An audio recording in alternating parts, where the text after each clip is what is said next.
we're ready to do the oil seal as you saw in the time lapse. I hammered on just a decking nail or decking screw, and then just threaded it in with a screwdriver, and that will allow us just to pull this out.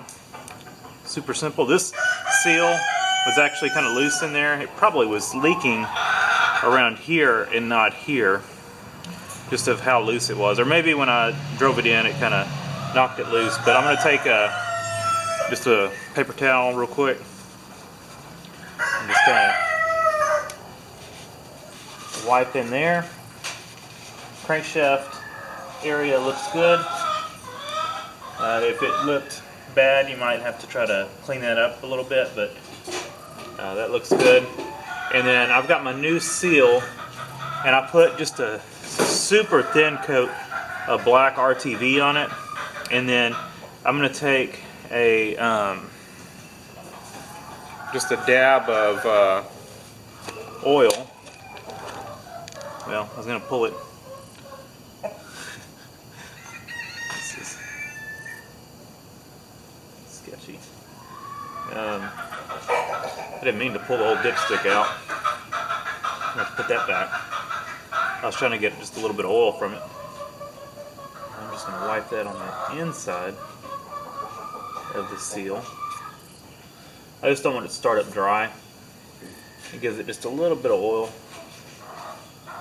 See, kind of all the way around. And then we're going to start this seal in.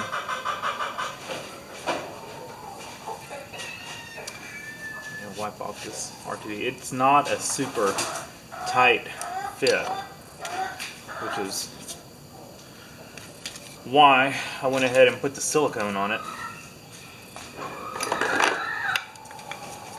And you should use a seal driver for this, or a big socket.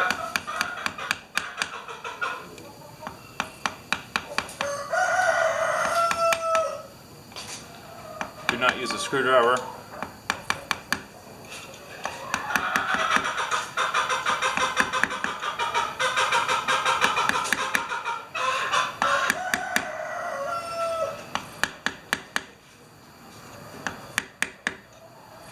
Like I said, we put a little bit of silicone on it. That'll just help hold this thing in place. Don't go crazy on it. We know it's a plastic seal. Driving it in, yeah, a big socket, or you can just be real careful. Don't go crazy on it. Like I said, this thing is plastic. You don't want to beat it to death. That silicone that we put on the outside edge, once it dries up, it'll stick that thing in there. I just didn't feel good with as loose as that other one was coming out with not putting something on it. And I normally put something on the plastic ones anyway. The ones that have like the metal ones that have like the painted surface on the outside, that paint is normally like a sealant that kind of seals as you drive it in. And plastic ones of course don't have that, so I kind of like to put something on the plastic ones. But yeah, the seal's in. So these things, you might want to get your serial number and your exact model number before you order this seal, because I just knew what the general model number of this thing was. You know, I don't even recall it offhand, but it'll be in the video. But there's a longer model number, and that will determine which seal, because the first one I ordered was too small, and so this one actually is a part number 92049-7014, and the wrong one, the one that was too small, was a 92049-7010. This one for me was too small. This 90249-7014 was the right seal. So it actually has the dimensions on the seal if you look at it. Mine actually had 35 by 52 by 7 actually written on the old seal. And then this one, of course, is smaller at a 35 by 48 by 8. So smaller seal. So let's start reassembling.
Engine's mostly back together.